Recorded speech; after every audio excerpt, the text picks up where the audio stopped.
pessoal, bem-vindos aqui a mais um vídeo. Estamos de volta com o conteúdo desse canal, finalmente, depois de uma pausa muito grande. E hoje gostaria de falar com vocês sobre o Bitcoin. Então, vamos pro vídeo.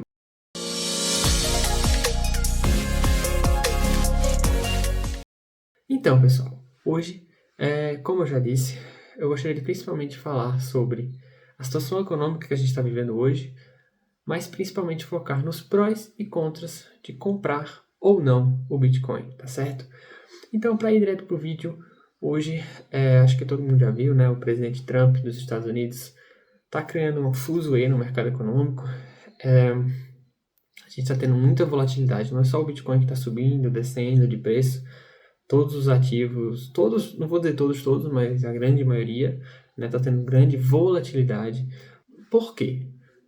Porque além dele querer taxar, porém às vezes não, que é uma medida econômica bem ruim e negativa para todo mundo, principalmente também para os próprios americanos, ele está criando muitas incertezas, né? Então ele fala que vai taxar, aí não taxa. Aí ele dá mais um mês, dá mais 2 meses. Então ele está criando uma grande insegurança e incerteza. E se tem uma coisa que o mercado financeiro odeia, é incertezas. E é por isso que a gente está tendo esses, vamos dizer, esses números vermelhos, né, dos últimos dias, semanas, desde que o presidente Trump está fazendo não sei nem o que chamar, o que ele está fazendo. E se tem uma coisa que o mercado odeia, é incertezas, né, e não saber o que vai acontecer ou não. Porque por mais que as tarifas sejam ruins e o Trump está adiando as tarifas, isso ainda assim deixa os mercados nervosos. Então as pessoas não sabem o que vai acontecer e o que esperar. Isso faz com que os mercados caiam. Bem, não vou entrar muito mais nesse assunto econômico, até geopolítico, porque eu até pretendo fazer um vídeo separado sobre isso depois. Então, indo para o Bitcoin, né? Vou começar pelos pontos positivos. Eu acho que o primeiro ponto positivo que a gente tem que falar é que o Bitcoin hoje em dia não é mais, ou pelo menos na minha opinião, não pode ser mais considerado uma moeda especulativa, um esquema, ou não sei o que, porque a gente tem muitas instituições, né, tradicionais do mercado investindo nele, inclusive governos, né? Vou até mostrar na tela de vocês os maiores detentores de Bitcoin do mundo, né? Você vai ver o governo americano, o governo chinês, a gente tem também os ETFs americanos que foram criados nos últimos anos. A BlackRock não vai estar aí, porém ela é também um dos maiores detentores de Bitcoin. E quem é a BlackRock? É uma das maiores empresas detentores de ativos no mercado do mundo, né? Então essas instituições não investiram no Bitcoin se elas achassem que isso ia pulverizar para zero, né? Eu não vou dizer que é impossível, porém eu acho que a possibilidade é muito, muito pequena.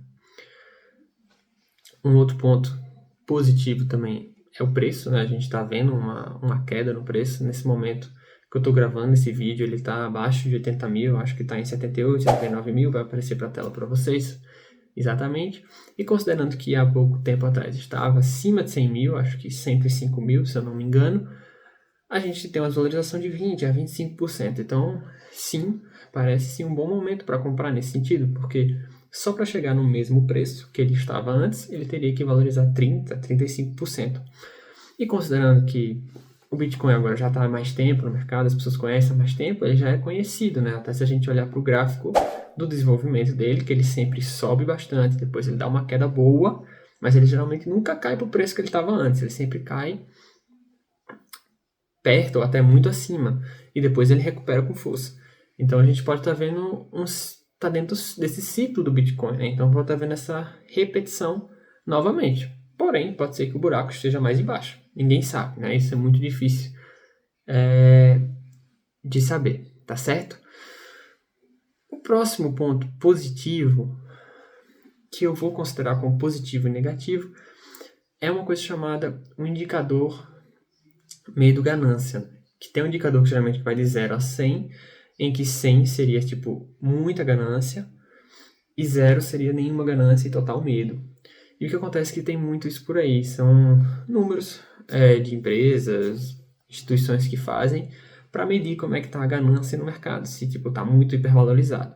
Então, geralmente, se você tem um número 70 nesse indicador, é porque a ganância está muito alta. Então, provavelmente os ativos ou a Bitcoin nesse sentido, ele está super valorizado. Existem várias no mundo. Eu uso geralmente o CoinMarketCap, vai aparecer para a tela para vocês, Nesse momento ele está em 17, então geralmente é um indicador bom, que as pessoas estão com muito mais medo e menos ganância. É um indicador, não é uma verdade, até porque se fosse uma verdade, né, enfim, ninguém prevê o futuro. Não tem como. Porém, eu acredito que existem outros indicadores para isso. E um deles, sinceramente, sendo o fato de você estar vendo esse vídeo, o fato de eu estar fazendo esse vídeo. Isso significa que tem conteúdo para isso, que tem pessoas assistindo isso, que eu pensei nisso, que talvez você que está procurando esse vídeo no YouTube pensou nisso também. Então, esse é um indicador que as pessoas estão falando sobre e que as pessoas estão comprando, né? Um dos motivos é, caramba, eu vou comprar porque o preço está baixo. Se todo mundo pensar nisso, o Bitcoin acaba subindo porque todo mundo compra, na esperança de que vai subir. Então, meio que uma profecia que se autorrealiza. Então, também tem várias maneiras de você perceber isso sozinho, sabe? Se você percebe que no seu Instagram, no seu TikTok, os seus amigos falam de comprar Bitcoin porque tá barato, é porque talvez o preço não esteja tão baixo. Então, geralmente, a estratégia que a gente fala para comprar na baixa é quando as pessoas estão falando em vender, você fala em comprar, né? Então, geralmente, você fazer o contrário do que a massa faz. Então, isso a gente tem que se atentar um pouco. Então, isso é uma coisa difícil de dizer se, tipo, esse fator é porque no momento a gente está muito ganancioso, ou no momento a gente está com muito medo, todo mundo quer vender. Não tem como medir isso muito bem, né?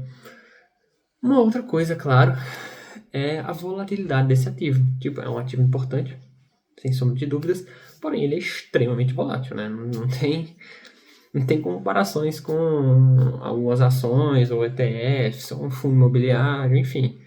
A pessoa tem que ter nervos para ter um ativo desse, ou ter uma grande porcentagem da sua carteira com esse ativo, porque da noite para o dia você pode perder 10% do seu investimento, assim como você pode ganhar 30%. Então, eu acho isso um ponto negativo, porque eu sou uma pessoa conservadora, e eu não gosto disso, até porque eu vou mostrar para a tela para vocês. Você vê que no andar das poucas semanas, ele cai 18%, sobe 10%, cai mais 15%, sobe 10%, enfim, você vê que ele realmente, isso não é uma questão de meses ou anos de desenvolvimento que tem crises, é bem cíclico. Não, a gente está falando de dias, né, de semanas, ou até de dias, ou até mesmo de horas, né, dependendo do que o Trump fala, enfim, ou faz, ou deixa de fazer. Então é uma coisa assim extremamente volátil, né? Então a gente tem que sempre ter cuidado com esse tipo de coisa. Bem, no final das contas não tem decisão certa, decisão errada, você tem que saber o que você quer fazer com o seu dinheiro, quanto você está pronto para arriscar ou não, né? Acho que é uma coisa muito pessoal. De forma geral, falando da ideia do Bitcoin, eu acho que, pessoalmente, eu acho uma ideia muito interessante, né? Que é a ideia de criar uma moeda independente, onde os governos não podem imprimir mais Bitcoin se eles quiserem, não. Então é meio que uma forma de pagamento em que o governo não consegue mais intervir, porque o criador do Bitcoin, Satoshi Nakamoto, criou um número X, e esse número X de Bitcoins é o que sempre vai existir, né? Então é uma ideia muito, muito interessante. Se isso vai realmente... Porque a ideia final do Bitcoin é que todo mundo use Bitcoin para pagar tudo, né?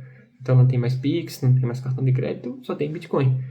Se isso realmente vai se concretizar, se isso vai acontecer, realmente está escrito nas estrelas, mas sim tem uma grande possibilidade de, com o tempo, cada vez mais o Bitcoin se tornar comum no nosso dia a dia. Porém, também pode ser que isso não aconteça. A gente realmente não sabe.